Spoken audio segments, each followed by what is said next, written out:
Hi, good afternoon to everyone.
Good day, everyone. The webinar will start in 10 minutes.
Good day, everyone. The webinar will start in 5 minutes.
Good day, everyone.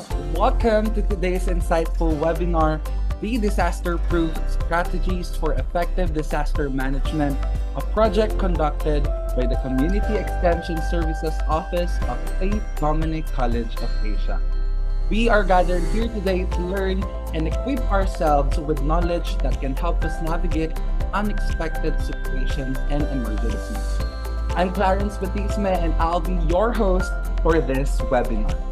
Well, we have a lot in store for you today, so let's officially begin. To start our event with a grateful heart, let us all join in the opening prayer, followed by the singing of the national anthem. Let us place ourselves in the mighty presence of God. For Catholics, in the name of the Father, and of the Son, and of the Holy Spirit, Amen. Dear Lord, Heavenly Father, we acknowledge your presence today in our midst. Thank you for giving us the significant opportunity to gather together as one institution to strengthen and affirm one another in the spirit of service, dynamism, competence, and accountability. Today, we lift our hearts and humbly submit our plans to you, for we know that your will is better than ours.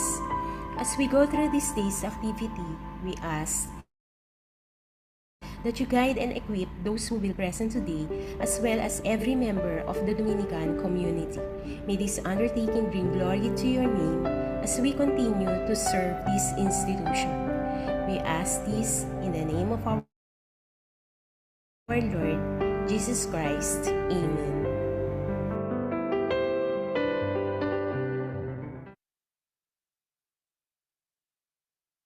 Mga kababayan, ang pambansang awit ng Pilipinas.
All right, so I think Dr. Bausi is not here with us today. So to formally welcome us to today's event, let's give a warm round of applause to our Community Extension Services Officer, Sir Apolonio Silva, for the opening remarks.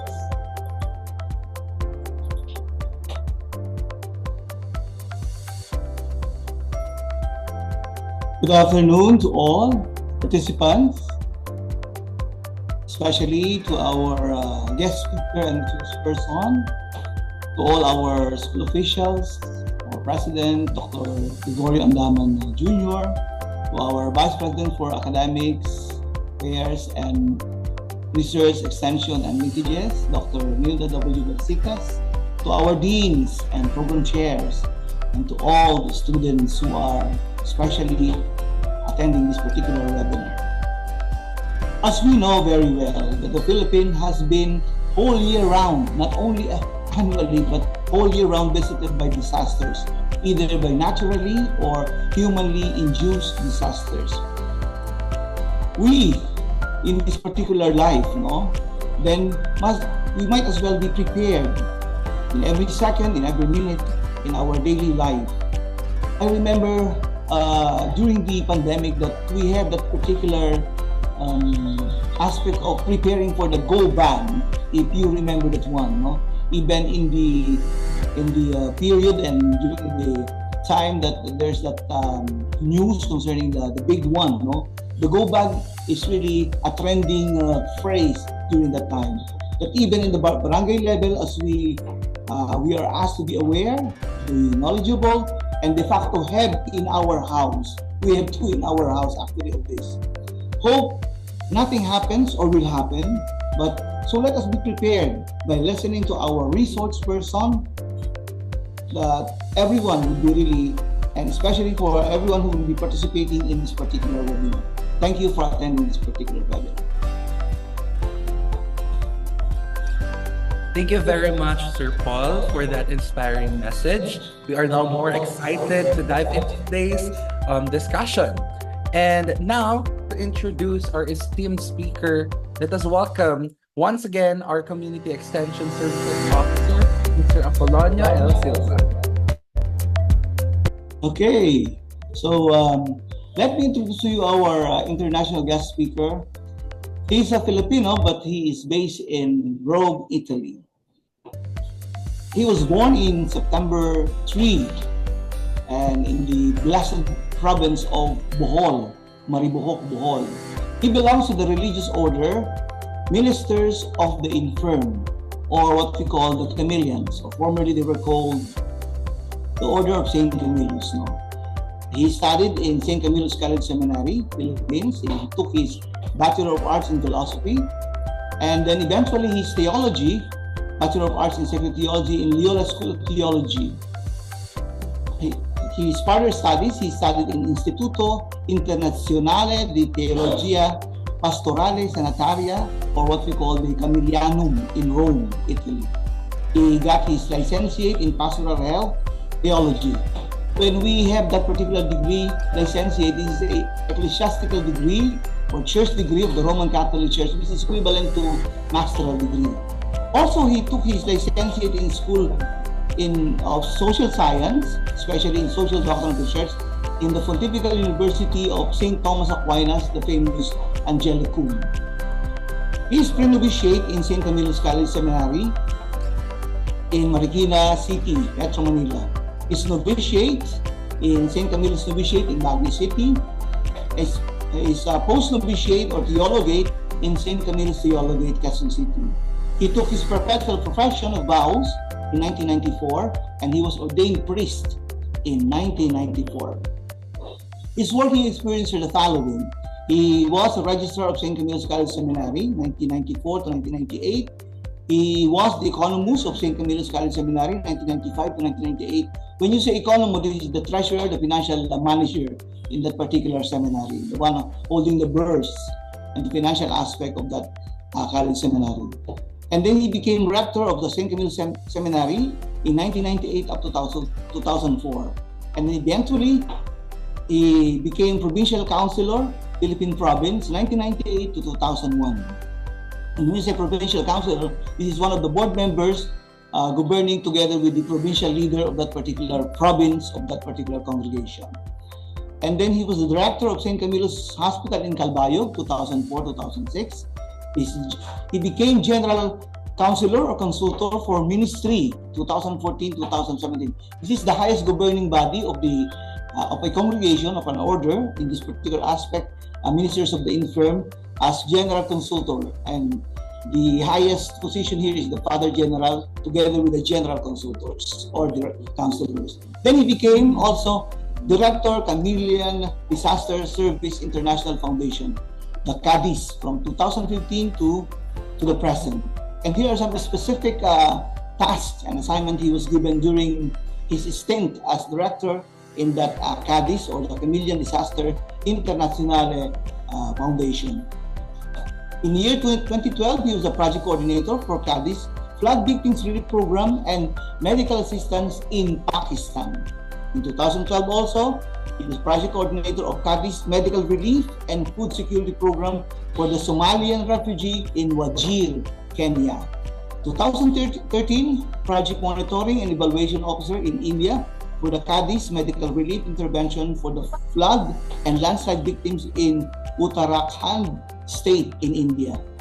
2013 also, he's the Project Assessment, Monitoring, and Evaluation Officer for the Cadiz Typhoon Yolanda, obviously in the Philippines, no? Rehabilitation Program in the Philippines.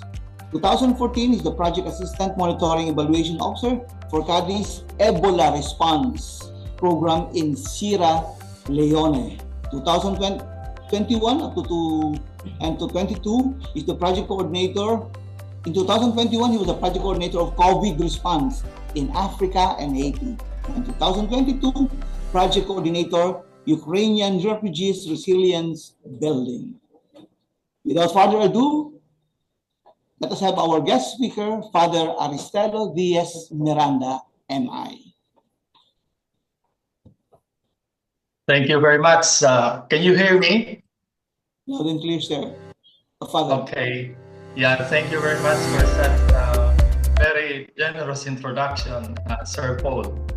Yeah, it's been a long time that we have never seen each other. Yes. So thank you for having me and for organizing this special event. So should I start now with my presentation? So can I? Go ahead, Father. Okay. So, well, the title of my presentation is Fullness of Life in an Econ-Resilient Community. So, ECON means ecologically converted resilient community. I guess you are familiar with the term, especially now with Pope Francis. No? Well, let us remember him in our prayers these days because he's having difficulties because of health problem. So, next slide, please.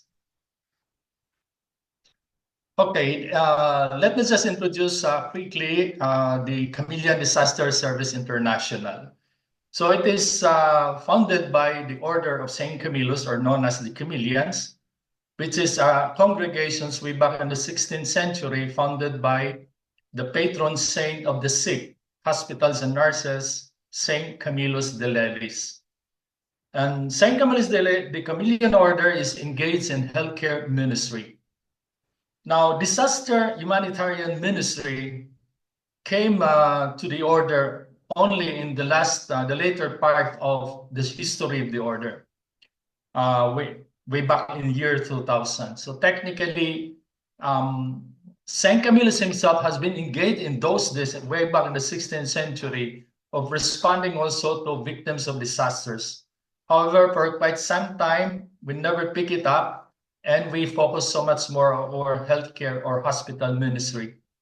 Later, we founded this organization called the Chameleon Task Force. So it was technically an emergency response team. It's like a quick reaction team that responds when there are disasters. I have been engaged in disaster ministry for almost my entire life since I joined the Chameleons way back in 1984. Knowing that in our country, we have always all sorts of disasters that has been happening all throughout the year.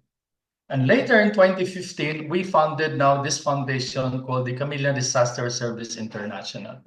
So all these initiatives of the order are primarily based by our commitment to serve the sick or the suffering, even in danger to our own life. Next slides, please. Well, what's the vision of the Cadiz? No? Fullness of life in an ecologically converted and resilient community.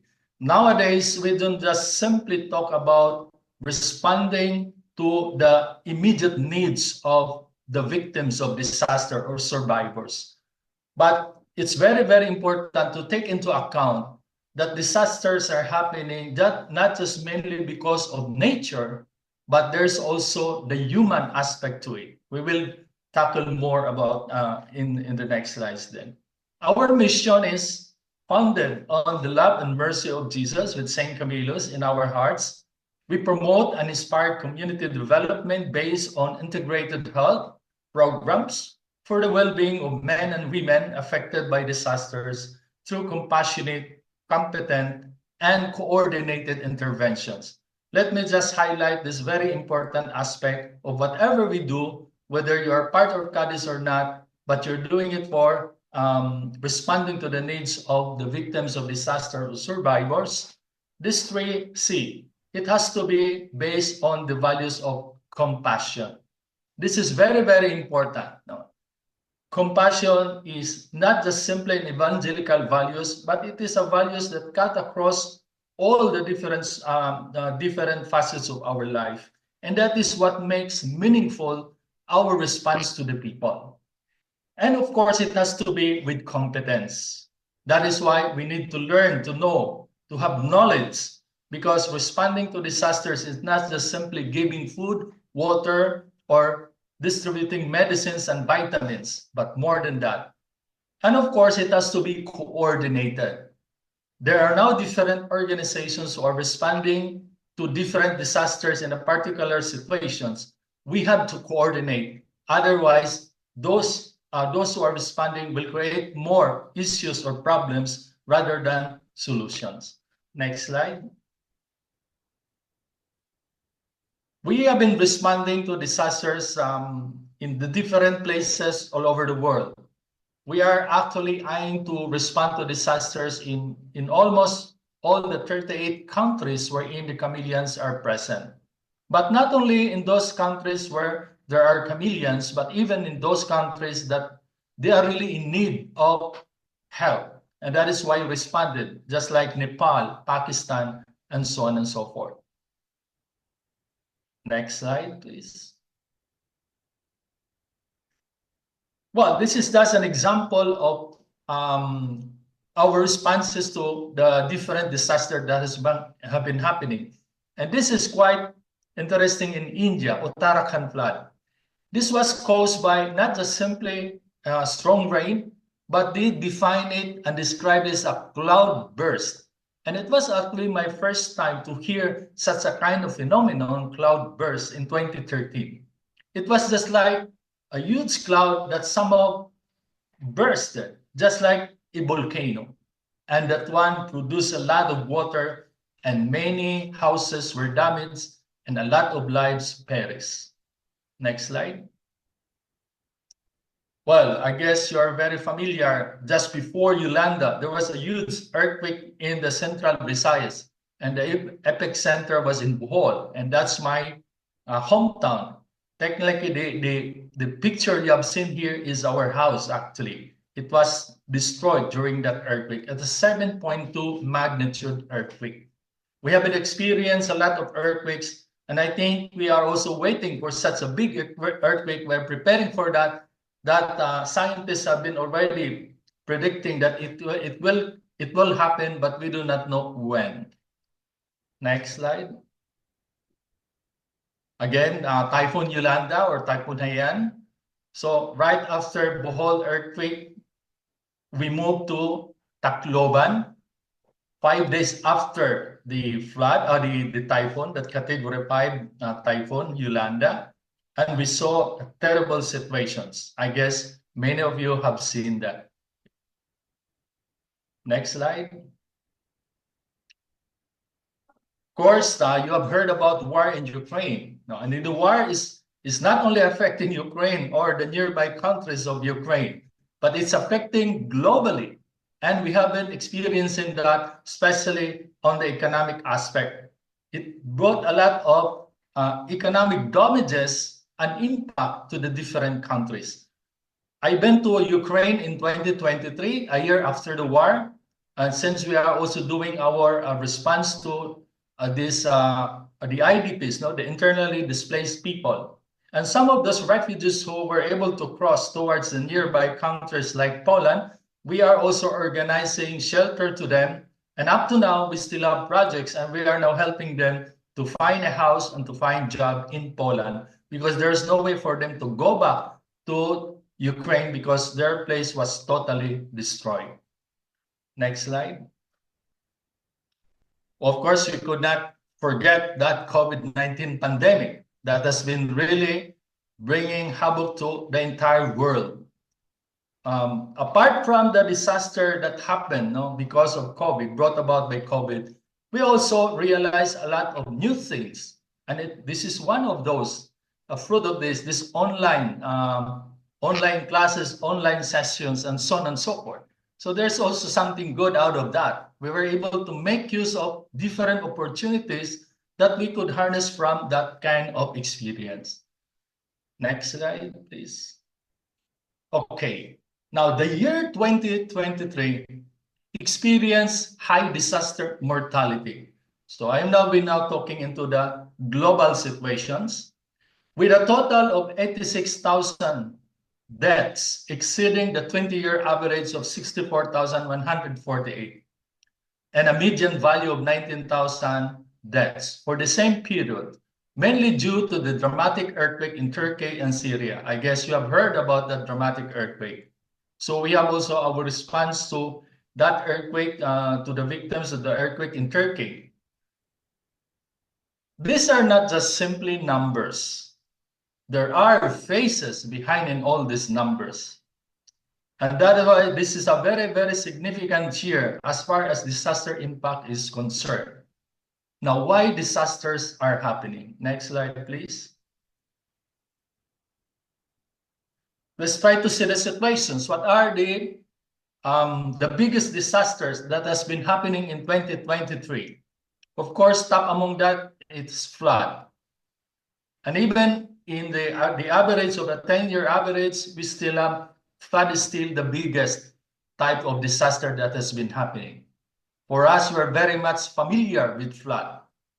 Here in Europe, several places now are being flooded. Okay, and of course, extreme temperature, storm, and so on and so forth. This is what we are facing right now, and these things is happening not only once in a year, but even almost every month, we have such a kind of event. Next slide.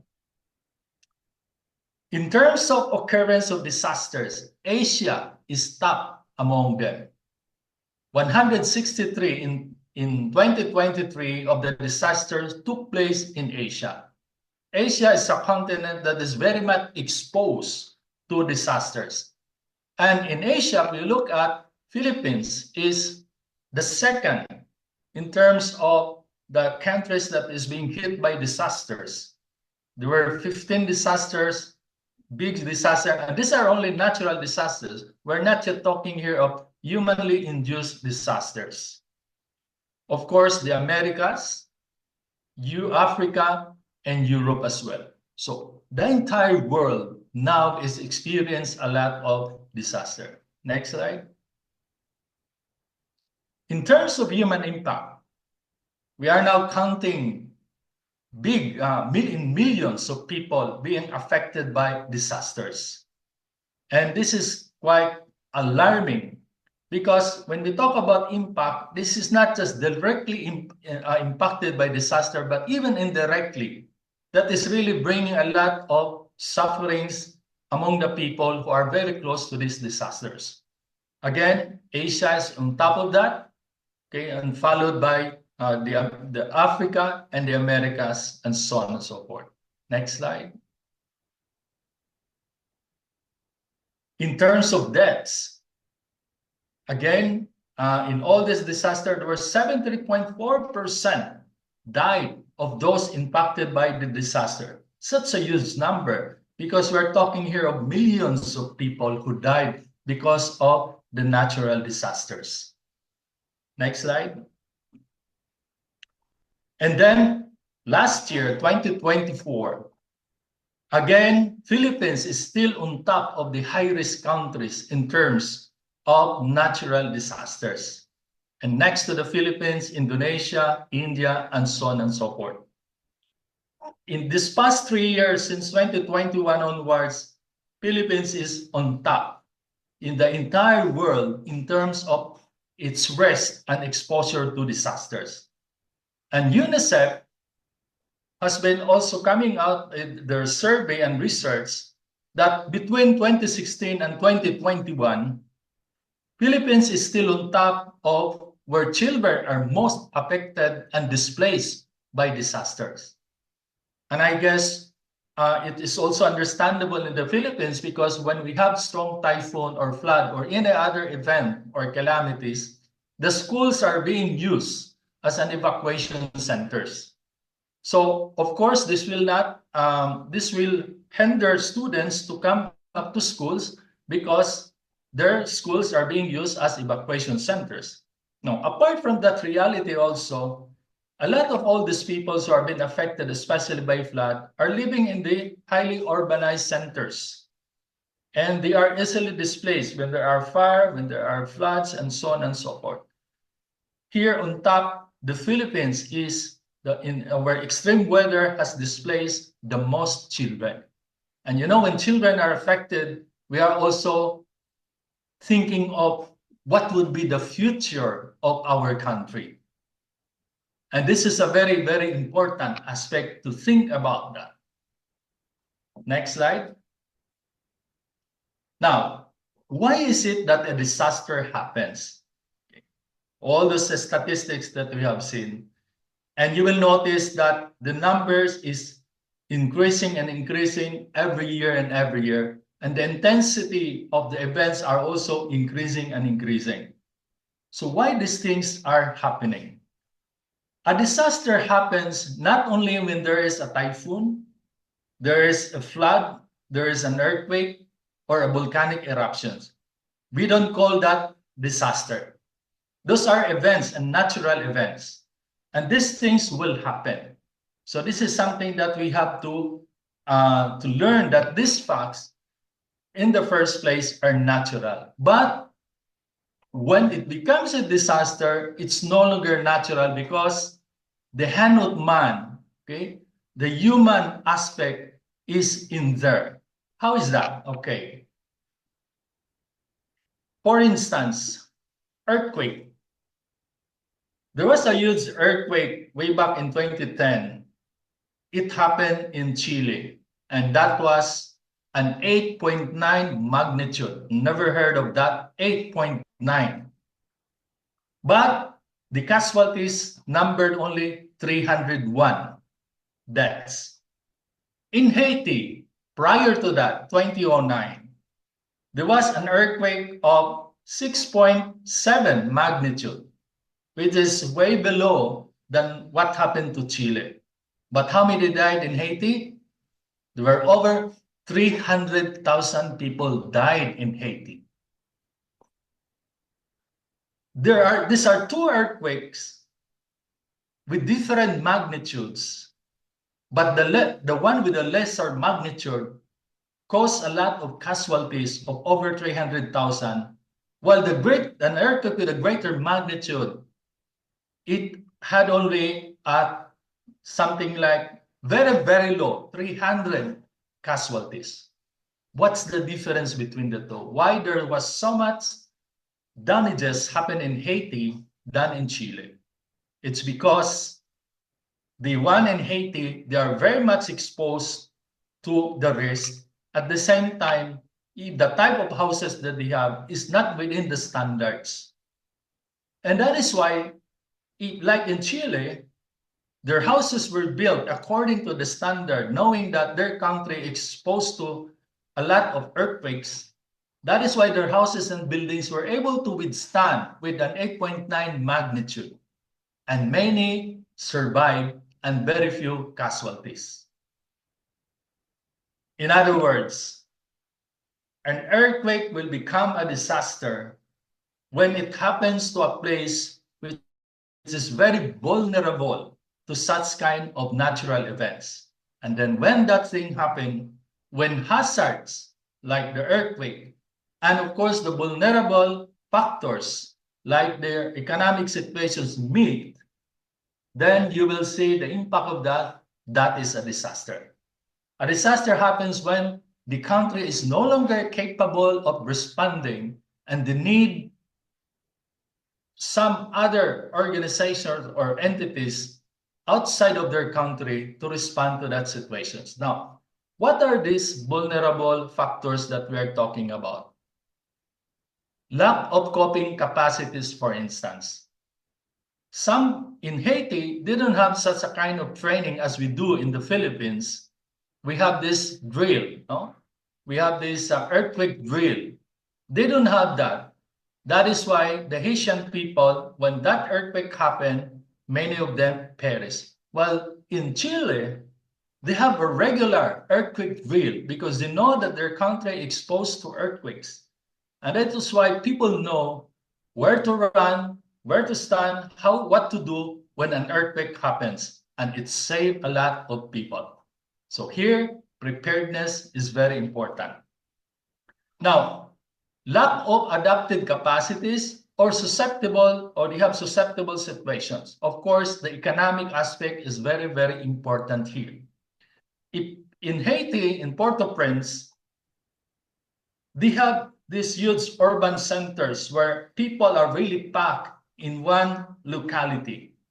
Of course, I have seen also our squatter areas or the urban poor sectors in our country, but I was really somehow shocked to see even worse situations in Haiti. I've been to Haiti 5 times already, and it's really the situations of poverty is very, very terrible in that situations. Now, up here, these are exposure to the hazards, earthquakes, tsunamis, cyclones, so different kinds of, as I was telling a while ago, that these things are natural and it could happen. And it's also very important that an earthquake can happen.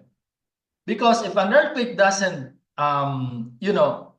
erupt at that moment, it might, happen later, then there will be a huge damage that can happen. This is just like a gas beneath, that it has to get exposed.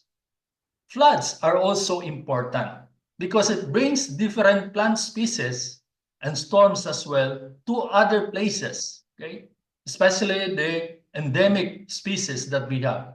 And these are very important to help keep and protect our nature. But of course, when places like if you are living in a place where there are no more trees, and when it rains hard, of course, the water will really gush through and it will really have a huge impact because the volume of water will rush all the way to the fields. And if there are trees, then there are barriers, and maybe the impact is less. So that is why those places that there are no more trees, those are places that are very much exposed and at high risk that a disaster can happen. So next slide, please. Now, if you try to see, you need really to analyze well and what are you going to do, because you have to look at these different aspects. When you look at a certain disaster or an area exposed to disaster, you have to look at these 3 important aspects. The aspect of vulnerability, the exposure, and of course, the type of hazards that are quite happening in that area. And you say it's quite complicated in a way because you are not just only going to look at in a single aspect, but the entire aspect so that your response will be really of help and meaningful to the people. Otherwise, it will just like a band-aid thing. You deliver this food to them and then you're good and you feel so happy. But then the following week, you have heard again that these people again were being flooded.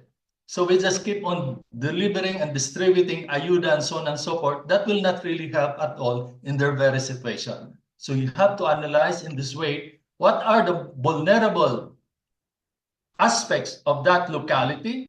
Do people have access to services? Is there really a rapid population growth?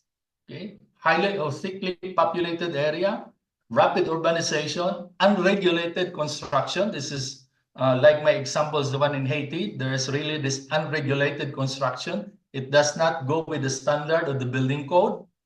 And of course, the political division. This is also very crucial. Politics is also part to that. Okay. Now we are preparing for the national elections. So I think we should be very, very wise. No, not just because these people are distributing ayuda left and right. Think before casting your vote. Study and analyze. You still have a lot of time to prepare because it matters so much for the safety of our country as far as environmental hazards is concerned.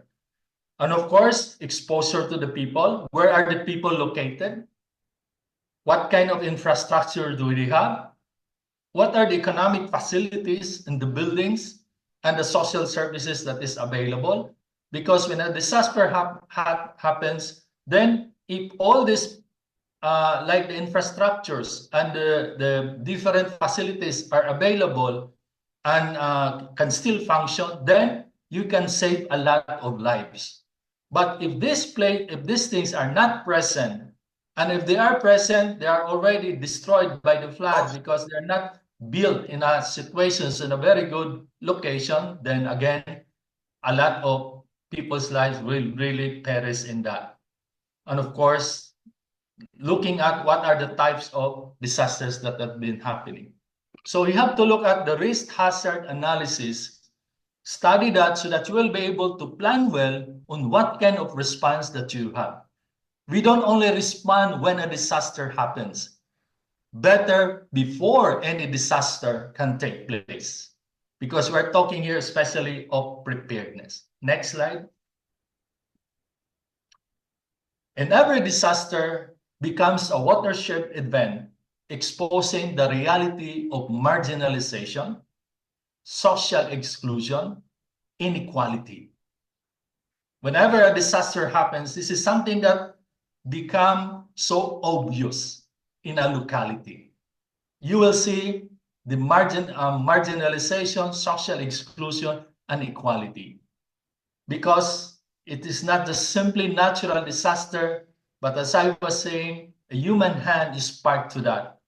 These people are deprived of the different services that is really meant for them. There is that inequality. Greatly impacted by disasters are the economically poor, socially marginalized, and those living in conditions of physical, economic, social, and political vulnerability. Vulnerability and the existential periphery, o yung mga nasa laylayan. And these are some things that is being revealed whenever a disaster happens. When there's no big disasters, more often we don't see this reality. But when a disaster happens, you will see they are being unmasked, the real situations, and you will see this situation. And that is why we have to respond, really targeting what are these aspects that are lacking or the vulnerable factors of this community that we would like to respond. Next slide. Disasters bring to our attention the structural conditions of social exclusion, poverty, marginalization, and inequality. Obviously, in this kind of situation, there is that high index of human suffering and pain. We could not deny that. They are not just in pain and suffering because of the flood, but more than that, because they lost the very little things that they have. They lost their resources. And losing all those resources, especially their livelihood and others and other properties, that would really impoverish these people. And of course, we know for a fact that they cannot just do it by themselves. They need a helping hand. And that is why we're really inviting people to express their solidarity, call to global solidarity. And when we talk about solidarity here, we're not just simply talking of sympathy towards the victims of disasters. It's more than that, because solidarity is always guided by our faith. It is always guided by hope, because if you don't have hope, then what kind of intervention that you do to these people? It should be guided by love, social justice, and resilience. And in this way, these people will be able to experience fullness of life in resilient community. Next slide. This is the challenge that we have in the existential periphery or salaylayan. The vulnerability as in the face of marginalization, our calling is to witness to compassion and tenderness. We are called. We cannot just simply close our eyes and let them be alone. But as a Christian, as a brother and sister, we are called to respond. In situations of social exclusion and despair, our mission is to connect people to communal hope. Where there is high index of suffering, our task is to build human capacity and resilience. Let me just focus a bit here on the third aspect, our task, build human capacity. This is very important in preparedness. We have to help them to be strong by having or teaching them knowledge on how to protect themselves. We have been learning from schools the different ways of handling whenever a disaster happens. And I think it is also part of our task to share our knowledge to these people, especially those who are exposed to such a kind of disaster, so that you will be able to save lives. Build the resilience. Resilience is, I can picture an image that I could think of is the bamboo plant, the bamboo that sways. Even though it is a strong rain, strong wind, it bows down, then it goes up. I think that is what resilience is all about. The capacity to bounce back and to bounce back better. And how are you going to build that? It's not just so much ayuda. You have really to journey with these people. Don't dream of helping and forming millions of people. Just get in touch with few, but really in a better way. Assuring that these people, whenever a disaster happens, they can protect themselves even before we will come. Don't just let them wait for, responders. Help the communities to build their own response, because in that way we can still save a lot of lives. Next slide.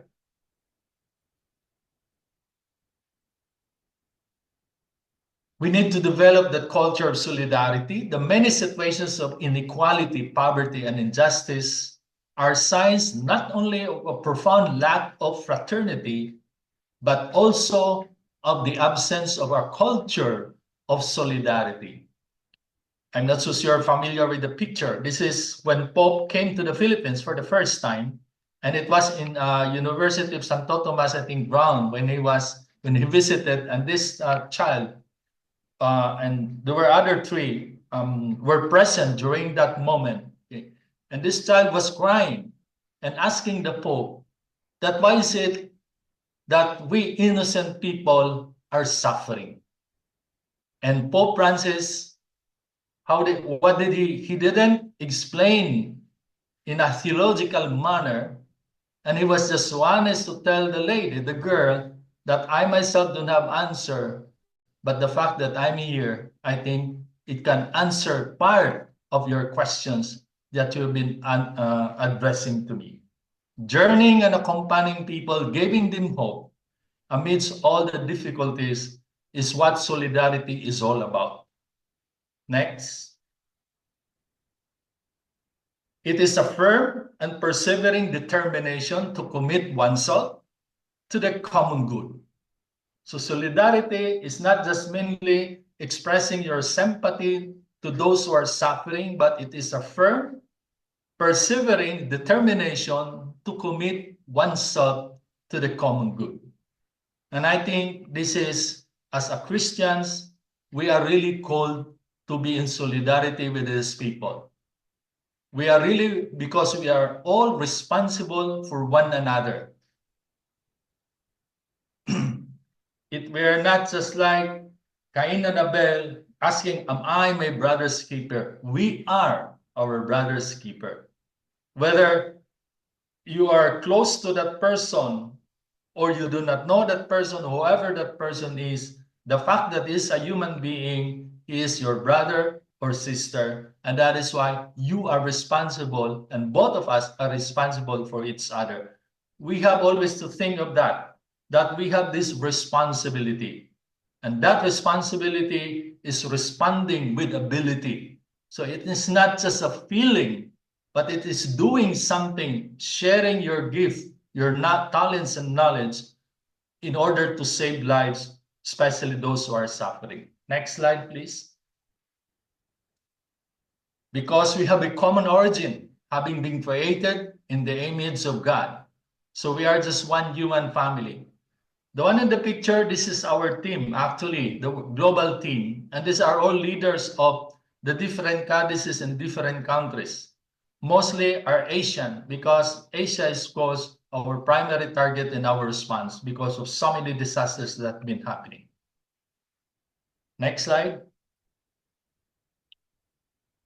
And to be more concrete with what I mean by solidarity, we devised this 4R approach: relief, recovery, resilience, and rights. We call it the 4Rs approach. We're very much familiar with the first one, relief. We deliver food, non-food items, and medical needs. That is in order to prevent hunger, diseases, and of course, malnutrition.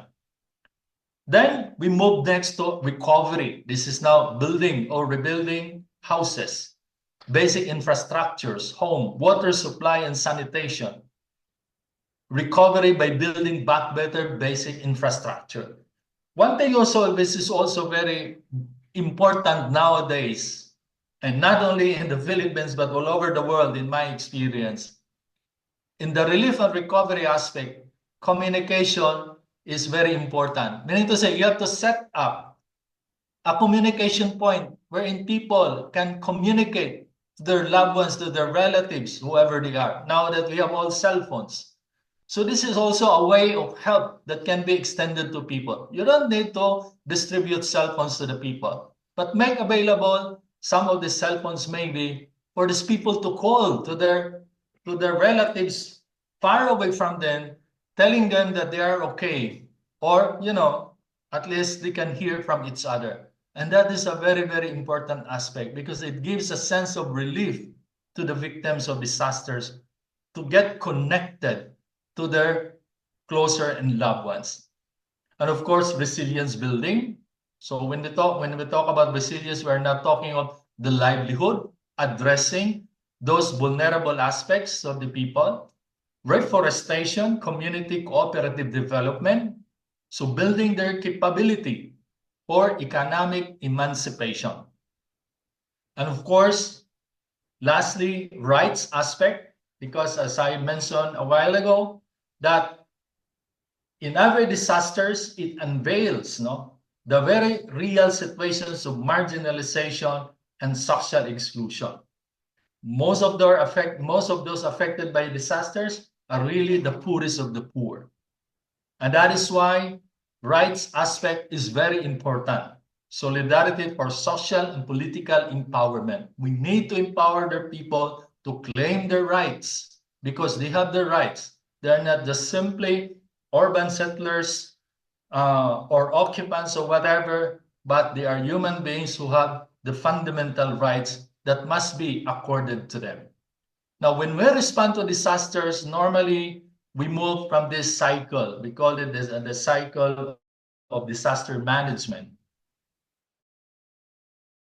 No really a specific point wherein you can start anywhere. Mitigation, that is before any disaster, preparation, response, recovery. Or you may start with recovery, mitigation, preparation. So it's a cycle of disaster management. So this is very important to consider. Most of organizations, they focus on response, emergency. But you know, after 6 months, when a disaster happens, all these emergency responders are already back to their countries, to their organizations, or where they are coming from. And still those victims or survivors of disasters, they remain there with no one is helping them. And that is why it's very, very important that they should be accompanied in their recovery. But I think the most intelligent thing to do is really mitigation and preparation, to prepare, to build their capacities, to teach the people how to protect themselves. Next slide. And what's the fruit of that? harvesting the fruits of global solidarity, just like this picture of a boy that is in the midst. This was in Tacloban, right after Typhoon Yolanda. Still has the capacity to get his guitar and sing amidst all rubbles around him. Next. This is in Gorkha, Nepal. It was an earthquake wherein all their houses were totally damaged. I have been there twice already. And I have seen these children by the second year that I was there, they start already smiling. But we know for a fact that behind the smiles, there's still a lot of things that we need to look into, because most of these children are having the experience this post-traumatic event. And if no one is accompanying them, most likely as they grow up, as they grown up, they will not really very much interested anymore in learning, because the cognitive development is already impaired because of the different disasters that has been happening. This should be accompanied so that you will be able to see their beautiful smiles amidst all the suffering that has been happening. Next slide. This is in Kotwar, India. This is on Uttarakhand. This was the cloudburst event. And this is already the third year that I was there. And we are already in doing the recovery phase. At the back, this is one of the houses that we built. And now we have children now. They are already so happy to find a new home in Kotwar, India. Next slide. Of course, this is again in Tacloban. It's quite impressive, this picture. Okay. Well, as they were all saying, when Filipinos can see cameras, no, or somebody is taking picture, no matter what, they really smile and wave. But the truth is that is also part of our strength, the resilience of Filipinos. We can still afford, no. There was just a very brief story here, and there was I think that was in 2016, if I'm not mistaken. There was a huge cruise ship that had a mishap, no, and a disaster in the sea, and there were over 1,000 Filipino crew in that ship, and there were since it happened near Rome, so we helped them, we sheltered them, and they were sheltered in a hotel. And in that hotel, we met them and we asked them, what is it that you want? So many of them said that since we are here in Rome, we want to see the Vatican, no? We want to see the Pope, no? So I said, but I think we cannot do that. Maybe we can celebrate Mass here. And we were all singing, and you know, they just recovered from that ship actually, and their ship was completely drawn, and there was no other way for them to get back to work. While the other groups, I think they were Peruvians and Indians, so they were all fighting each other because their agencies are not responding to their needs. No? While the Filipinos, they were joyfully singing, no, with the guitar and so on and so forth. And when the manager of the hotel saw what had happened, he approached us and said, but these people, are they the crews of the ship? Yes, they are, but why they are singing? Amidst of all these disasters that has been happening, why they can still afford to sing and laugh? And because of that, he was so surprised, he offered a dinner for 900 people in that hotel, because he said, here in Italy, if these things are happening, many already are getting lost already and mentally sick. But I was really somehow inspired by these Filipinos that despite of all the difficulties, they can still afford to be by themselves and hope for the better in the near future. So we give that kind of example. Next. Of course, we need to develop this culture of know, love, and serve. This is a very chameleon culture that we also adopt to know the science of evidence-based and measurable impact of interventions. That is why I was talking about the first of it is competence. That is very important. And of course, compassion. to love the most vulnerable communities like a mother does for her only child who is sick.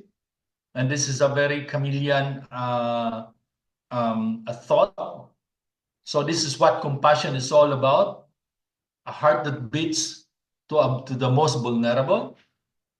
And of course, to serve and to witness in actual physical presence in the field of suffering. Really bringing your hand. So the head, the heart, and the hand are interplaying whenever we respond to disaster. And if there's an interplay of these three aspects of your life, your head, your hand, your heart, I guess you will be able to bring real hope and joy to these people who are really experiencing a lot of disasters. Know, love, and serve. Next. And let me just end this presentation with this famous sayings of Dr. Jimmy Yan. He's a Chinese educator, and way back in the late 19th century. And he worked a lot and educated a lot of poor people. And he said, go to the people. Go to the people, live among the people, learn from them, plan with them, work with them, start with what they know, build on what they have, teach by showing, learn by doing. Not a showcase, but a pattern. Not odds and ends, but a system. Not piecemeal, but integrated approach. Not to conform, but to transform. Not relief, not just simply ayuda, but release. Thank you so much.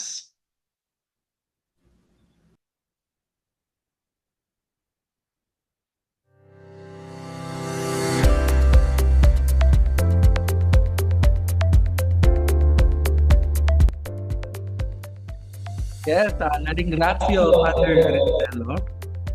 Sorry about that. That was truly an eye-opening talk. I really love when you talk about the building human capacity and resiliency, because I remember when I was in junior high school, we were able to write something about Filipino resiliency, and it goes like, for many Filipinos, resiliency is a familiar word that we have encountered for about so many years and until now. And news to news, headlines to headlines, the word resilient become one of the concepts attributed in particular to the Philippines, which evolved into the phrase Filipino resiliency. And yes, we would like to express our deepest gratitude to our speaker for sharing their expertise. And at this juncture, to formally open our Q&A, followed by the awarding of certificate to our speaker, let us welcome our Community Extension Services Institutional Coordinator, Mr. Emil Lasbanen.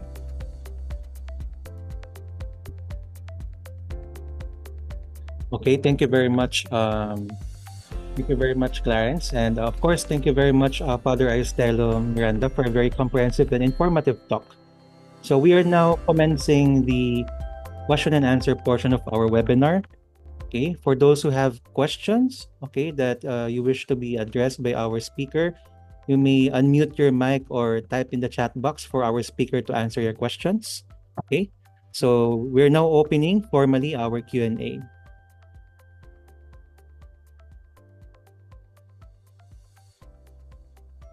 Okay.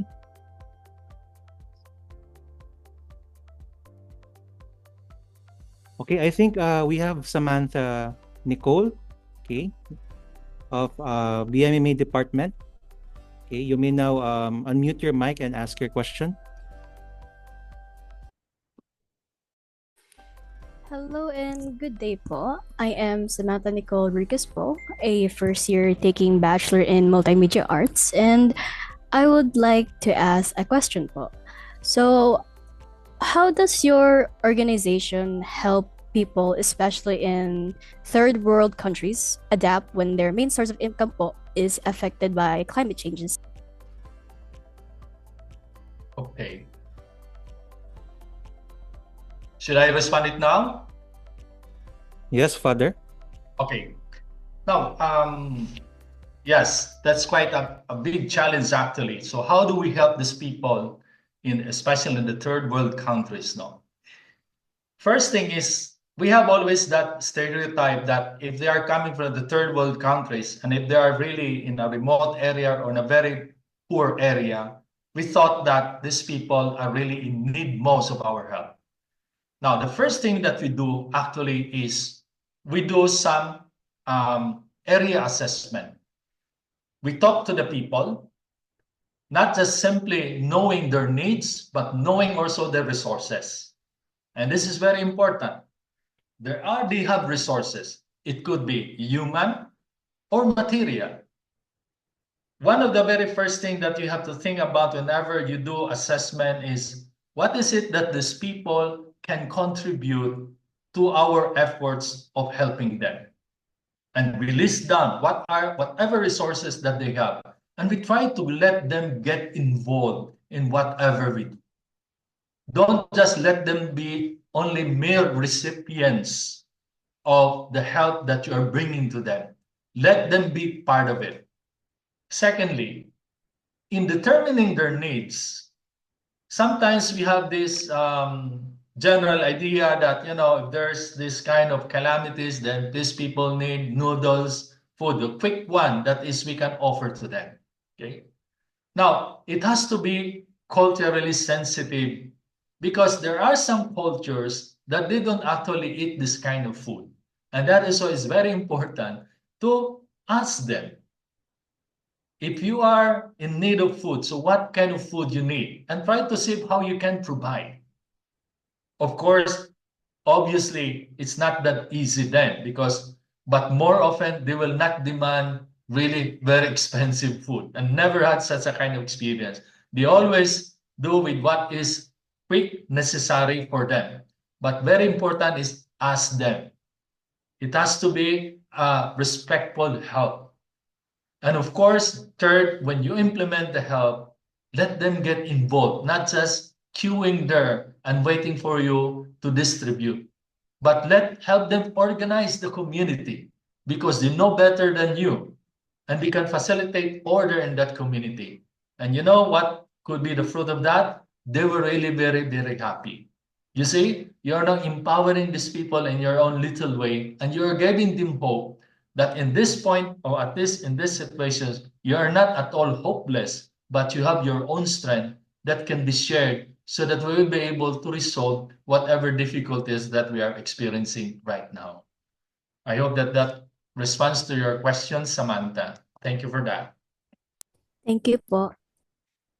Okay, thank you so much for the comprehensive answer, Father. So, any more questions? Okay. We have here Kishli May Ramirez. Okay, you may now unmute and ask your question.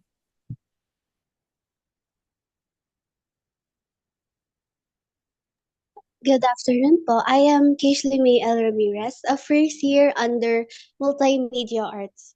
For my question po, what programs or training do you offer to help families recover quickly after a natural disaster? And are there any of this that is applicable in the Philippines? Thank you.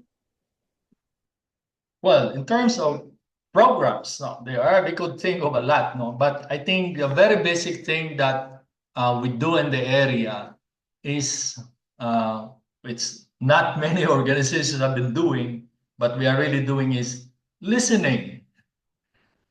Teach people how to listen. Okay, why listening?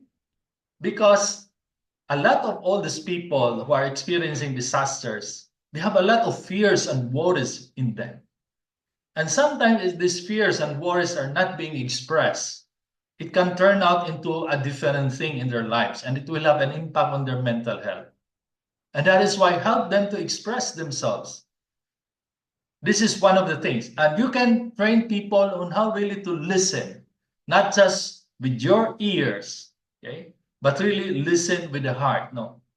I always taught this when I always do this before in our homily, that listening is just like, if you pluck your two ears and you put them together, it forms a heart. And that is what listening is all about. Now, there are techniques in listening. And very important when you listen, don't make any judgment. A lot of people, we normally anticipate that what they're going to say, would like to respond immediately. No, even just mere listening in silence, that could facilitate these people to express themselves. Help them to express themselves. This is one of the basic things. And of course, another help that we do is how to organize the communities. No, everybody's in need, no doubt about that. But it happens also that among all those who have been asking for some help, they don't really need this kind of help. They're taking advantage. And that is why you need to train the community itself, because they know their people and they know who are those in need and those who are not in need, so that they can facilitate well and organize and put order during the intervention or emergency response that you have been doing. These are just some of the practical help that is very, very important and significant as far as my experience is concerned. Okay, I hope that that answer to your questions. Okay, thank you, Father. Thank you, Kishli. We also have here in the chat box, good afternoon. I am John Benedict Bailon, a first year under hospitality management. My question is, what kind of supplies and materials you grant to the people affected by these natural disasters? And is there a way we can donate these materials to them? Well, that's good. That's a good question. Now, in terms of needs, materials that we supply, the first thing to consider is the food and the non-food items. No, so food, of course, is the very basic thing. But when you give food, be sure that this food is a food that can that they themselves are eating. No, this is very important. I had an experience here with the Aita communities, no, in Tarlac, wherein there was a group that distributed noodles, but they don't eat noodles. Okay? They just eat bananas and all these root crops that are growing around. No, so it's something like that that would really facilitate their needs. No, that's one of the things. Now, non-food items. One thing to consider when you help victims of disasters are the women. So normally, we always prepare this dignity packs. We call it now dignity packs. No, these are hygiene kits, hygiene packs for women. And these are very, very important for women. Okay. So you have to see who are the most vulnerable in the area. And among the populations there, women and children. And that is why provide what is good for these people. Okay. So this is one of the things that you can do to them. And how you can donate? Well, in Manila, we have our own office and a branch office there, the Chameleon Task Force Philippines. No, we are in Quezon City. Sir Paul knows about it. No, normally Father Dan Cancino is the one in charge. He's mobilizing some fundraisings or need some help. No, your school can do a lot. No, I think it's easy to mobilize when you are in a school, because you can easily promote and propagate these matters in your school and promote it. So it can be done in that way. Just coordinate, no, and that is very, very important. Okay, thank you very much, Father. Any more questions? Maybe we'll entertain three more. Okay. Anyone who would? Oh, someone is raising her hand. Adeline Eboseo. Hello po. Good afternoon po. I am Adeline Elabuseo po, also a first-year student taking multimedia arts. Following the previous questions lang din po, ask ko lang po if paano po kaming mga students may involve or matututo more about helping communities become stronger against emergencies po. Okay, so mas maganda diyan exposure.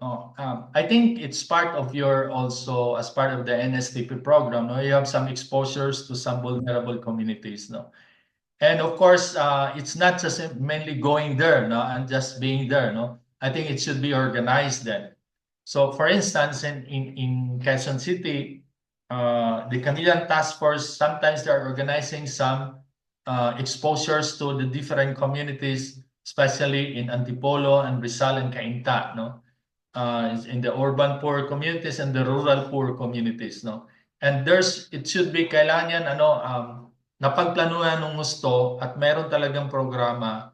And then of course, very important yung evaluation after para makikita natin kung ano yung natutunan natin at ano pa yung dapat i-improve at paano natin appreciate yung impact ng exposure na yun.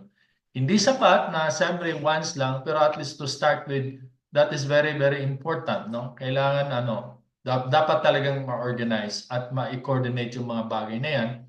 I think yung Chameleon Task Force Philippines makakatulong ng malaki. Now, of course, another also type of exposure is during relief intervention. Okay? At least makikita nyo rin at you will observe how does these things work actually at ano ang mga ginagawa.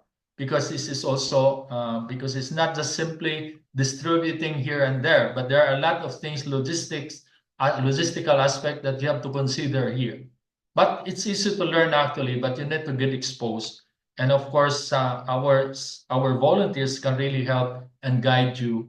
And if you're willing really to get exposed to where we are. No? Of course, I could not bring you up here in Africa. Well, how nice would it be? No? But normally we count so much now on local volunteers. No? Before we're bringing volunteers from different countries to where the disaster is. But we discovered that it's even much better if you just organize local volunteers because of the cultural aspect. Okay, when I was in Pakistan, it's an Islamic culture, so I could not just bring in some Europeans to go there and do something. We count so much on the local volunteers right now, and it's even better because you get to know better about their situations and their culture, and it could enrich more your learning. Thank you, Father. So we also have here in the chat box from BS Nursing, Ms. Campos Pos. Good afternoon, Father. I'd like to ask if you also provide psychological first aid and critical incident stress debriefing. Yes, we do PFA on CISD, and of course there's a training. Actually now, psychological first aid, there's a lot of online training that can be done, and it's free. Basically, important here in psychological first aid, you don't need to be a psychologist to do these things, actually. But the first thing here is really the capacity to listen. And this is a value that we try to really insist when we talk about PFA. No? So that is very important because that is how you will be able to journey and get to know the real situation. So PFA is trying to help and assess the situation if this person needs a professional help or not. No?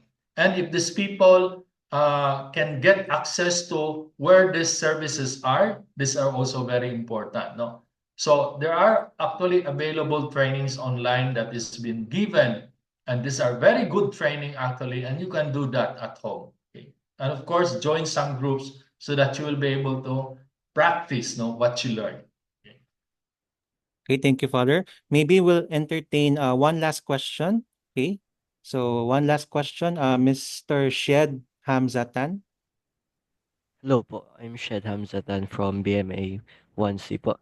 I'm just gonna ask a question po. How do you ensure that economic development initiatives such as fishing or agriculture remain environmentally responsible and climate adaptive po?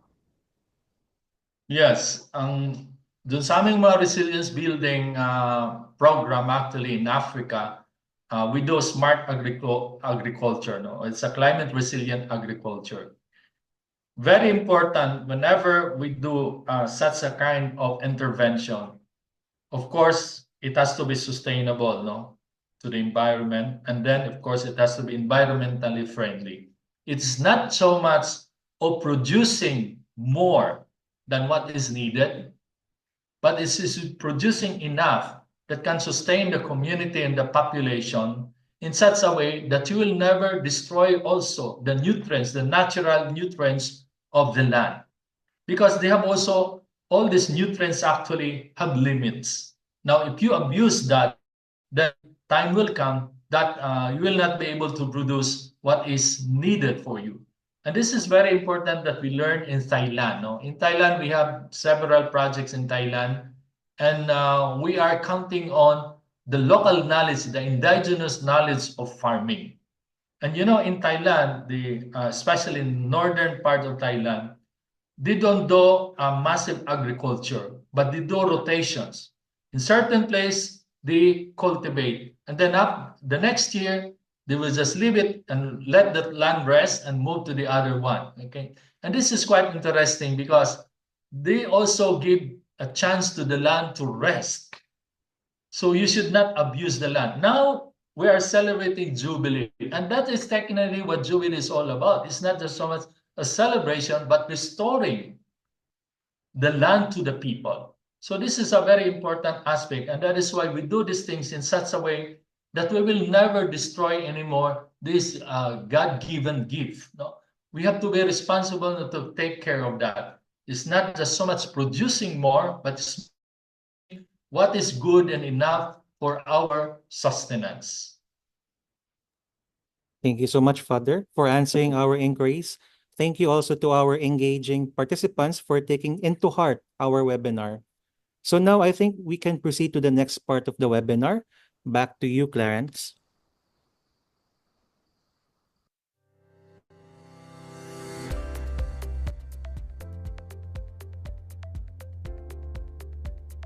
Yes, thank you so much, Father, for answering the questions.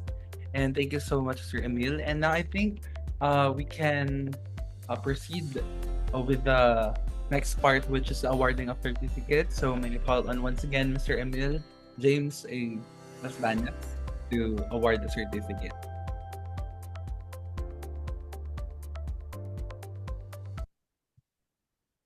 Okay, thank you so much, Father Aristelo. So now to read the citation, Certificate of Appreciation. This certificate is proudly presented to Father Aristelo Diaz Miranda, MI, in recognition of his valuable contribution as a speaker in the webinar, Be Disaster-Proof Strategies for Effective Disaster Management. Your expertise and insights have significantly enriched our understanding of effective disaster management strategies. The certificate is given this 27th of February, 2025 at St. Dominic College of Asia, Aguinaldo Highway, Bacoor, Cavite. So once again, let's give Father one round of applause. Okay, palakpakan naman natin. Let's give a virtual applause. Okay. So we'll be also emailing this certificate, okay, after the webinar. Thank you so much, Father.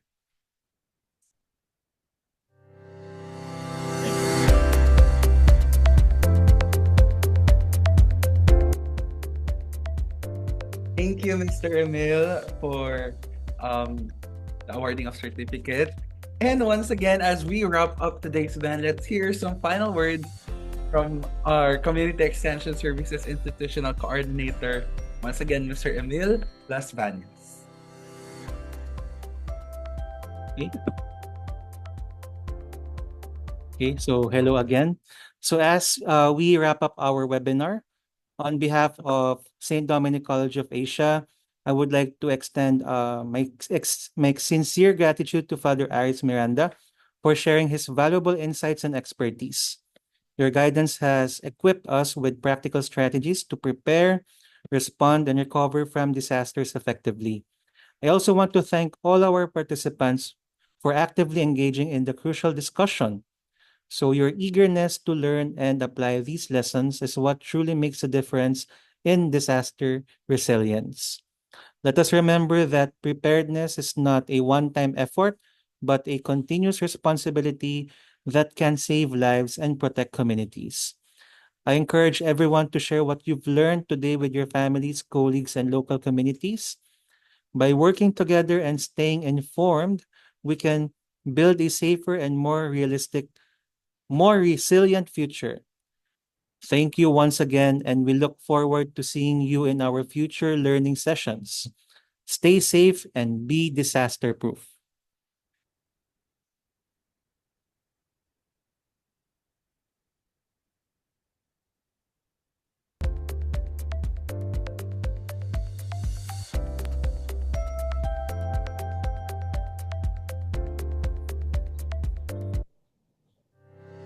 Thank you so much. Sorry about that. Again,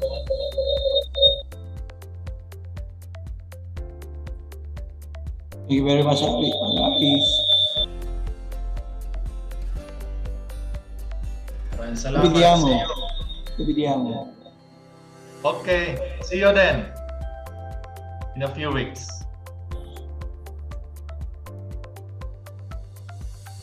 Again, thank you so much, Emil, for the message. As we are reaching the conclusion of our webinar, may we ask everyone to spare a little of your time to answer our program evaluation using the QR code shown on the screen. Link will also be sent in the chat box. Thank you so much.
Once again, we are encouraging everyone to please answer our program evaluation, the QR code shown on the screen. Thank you.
All right, I think we're good with the program evaluation.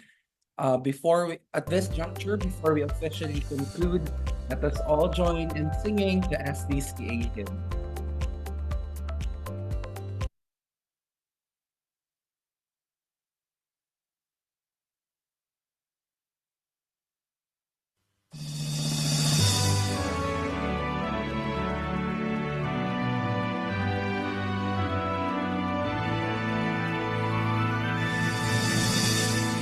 To as ikaw we sing, with joyful hearts we bring love, a mission and vision that everyone holds on, culture of excellence and goals to reach our dreams with unity and fervor.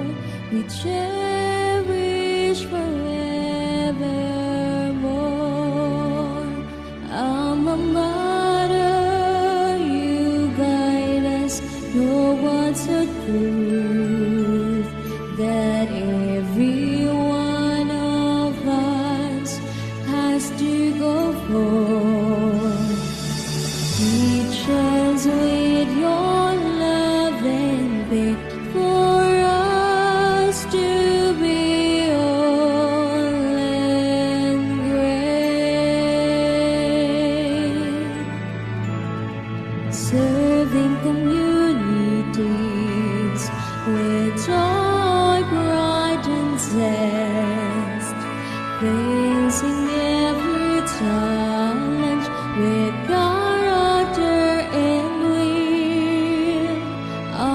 ours is gratitude for our fortitude, gaining solid property, uplifting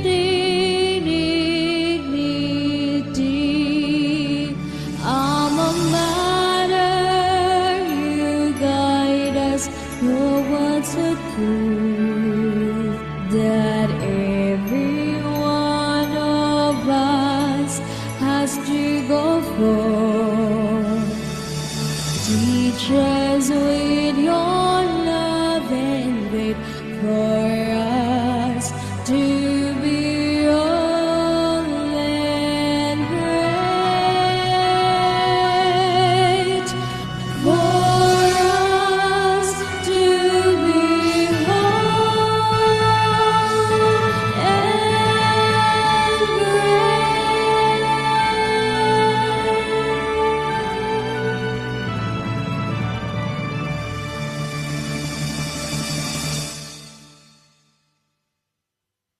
And that concludes today's event. We hope you all learned valuable lessons about disaster and thank you for being with us today. Stay safe, stay prepared, and have a great day ahead. Thank you so much, Dominicans, and goodbye. You may now leave.